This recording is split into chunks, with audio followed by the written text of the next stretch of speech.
Prosseguindo no estudo de história da igreja, vamos agora para a página 65 do material didático, a encenação de Dirce. Lembre-se, nós estamos no ano 64 da era cristã, em plena perseguição de Nero, e essa história aqui vai descrever uma das muitas maneiras que Nero criou para matar os cristãos. Então, por isso que eu disse para vocês e digo que certamente não era algo normal que ocorria com Nero. Havia uma questão espiritual com ele, tá bom? O comentário diz: na mitologia grega, Dirce era uma mulher má, ou uma deusa má, né? Que foi punida sendo amarrada aos chifres de um touro e que a arrastou até a morte. Os romanos gostavam de teatro com encenação dos mitos gregos e Nero usava cristãs para representar esses mitos. Veja o que disse Clemente de Alexandria. É um dos personagens que nós vamos estudar, que escreveu algumas obras na história da igreja, né? As mulheres sofreram perseguições como Danaides e Dirce por causa de seu compromisso. Depois de terem experimentado torturas agudas e indizíveis, elas pisaram firme na fé e, fisicamente frágeis, receberam recompensa nobre. Eu coloquei um quadro, uma obra de arte, pintada em 1897, em que ela retrata, se você olhar, Nero ele está ali em pé olhando para a cristã que já foi arrastada pelo touro, tá bom? E que já está morta, né, ali. Isso era feito como um espetáculo. Quantas vezes Nero fez isso? Nós não temos como saber. Mas as pessoas iam assistir esse espetáculo. E diz a história que ele fazia determinadas peças e ele tinha pessoas para ele, por exemplo, matar um suposto conspirador e fazer isso de forma real. Então fazia uma peça teatral e botava um cristão lá, por exemplo, para carregar uma bandeja. Não, você vai ser um garçom. E naquela história o cristão não está sabendo de nada. E na história que eles estão retratando, tinha alguém tentando matar o rei. E aí na história eles descobrem, e ele acusa, é o garçom, ou seja, era um irmão que estava ali, que falaram para ele que era só levar aquela bandeja. Então o soldado já vem e mata, ou seja, aquela peça de teatro fica algo real, porque as pessoas veem, né, o suposto conspirador para matar o rei ser assassinado ali pelo soldado. Isso vai acontecer centenas, milhares de vezes, nós não sabemos. A quantidade de cristãos que havia no mundo nesse período, não tem como você calcular, mas todos os escritos dizem que o número era muito grande. As pessoas estavam abandonando o paganismo, abandonando o judaísmo e estavam aceitando a fé cristã.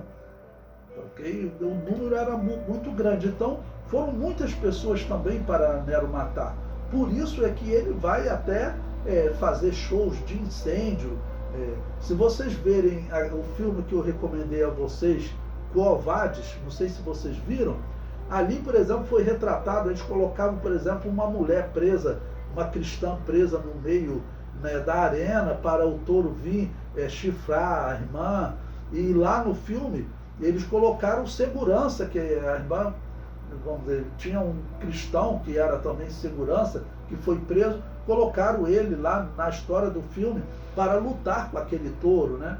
Então isso daí era feito muitas vezes na história do filme. Eles contaram a parte bonita que o irmão conseguiu vencer o touro, conseguiu derrubar o touro, né?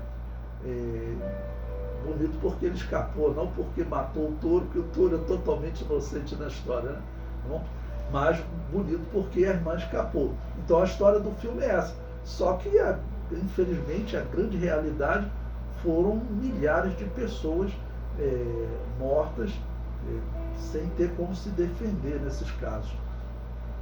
Bom, mas abaixo coloquei uma outra representação também de um afresco na cidade de Pompeia, né, que retrata exatamente essa encenação que eles faziam. Aqui então é um afresco, mas essa encenação era feita rotineiramente.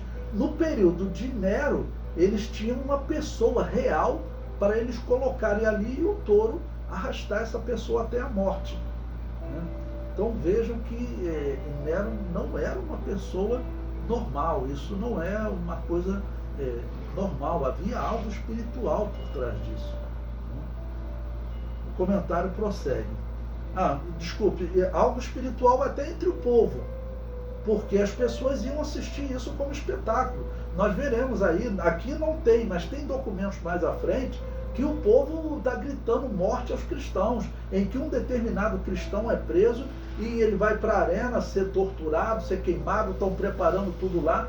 O povo vai para a arquibancada, né, vou chamar assim, e fica gritando pela morte deles. E a história diz que eram tanto pagãos quanto judeus, todos queriam a morte dos cristãos. Tá bom? O comentário prossegue. Não sabemos quantas vezes essa encenação correu dos dias de Nero, mas ela se repetia entre os anos 64 e 68, que foi o período que ocorreu a perseguição. Então, nesses 4 anos, os cristãos não podiam viver nas cidades, irmãos. Pensa o que significa você estar aqui, de repente, você tem que ou fugir para as montanhas, né, e dar um jeito de plantar e comer, ou então você ir viver no cemitério. No cemitério porque os romanos não iam lá nos cemitérios. Eram, claro, cemitérios abandonados. Os romanos não eram como nós, que hoje, depois de um tempo, tiram os ossos e aproveitam aquela tumba de novo. Não, os romanos, eles nunca mais mexiam com os mortos, né? Eles tinham um cuidado tremendo com os mortos. Por quê? Era a religião da Babilônia e ela tinha sempre prática de culto aos mortos, exatamente para que os mortos não saíssem de lá e viessem atormentar os vivos, né? Era o que eles acreditavam. Então eles não mexiam, né? Não iam naqueles cemitérios que eles tinham construídos, que eram cemitérios gigantescos, eles iam construindo e deixando, né? Enterrando pessoas e deixando. Os cristãos foram viver naqueles locais. Era o único jeito, porque uma irmã que fosse capturada, no dia seguinte ela poderia estar num show de espetáculo desse, ou sendo jogada aos leões, tá bom? O comentário prossegue. Toda vez que os organizadores do espetáculo planejavam apresentar vingança contra Dirce, eles possuíam personagens que poderiam representar de maneira real, ou seja, alguém que poderia ser arrastado pelos touros até a morte, os cristãos.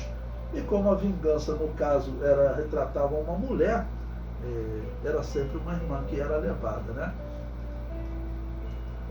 Havia também o mito de Danaides, que era aplicar o castigo de tentar esvaziar um poço com um jarro sem fundo. Ao não conseguir cumprir o castigo, a cristã era surrada. Então davam um vaso sem fundo e ela tinha que tirar a água de um poço e levar para outro local. Quando a irmã pegava, claro, não saía praticamente água nenhuma. Não saía água nenhuma, né? Escorria tudo. Ok? E ela ficava ali um determinado tempo, se parar, apanha. Até que chega um tempo que você não está conseguindo, vai apanhar. Ou seja, faziam alguma coisa só para dar surra nos cristãos. Tá bom? Faziam essas coisas para dar surra nos cristãos.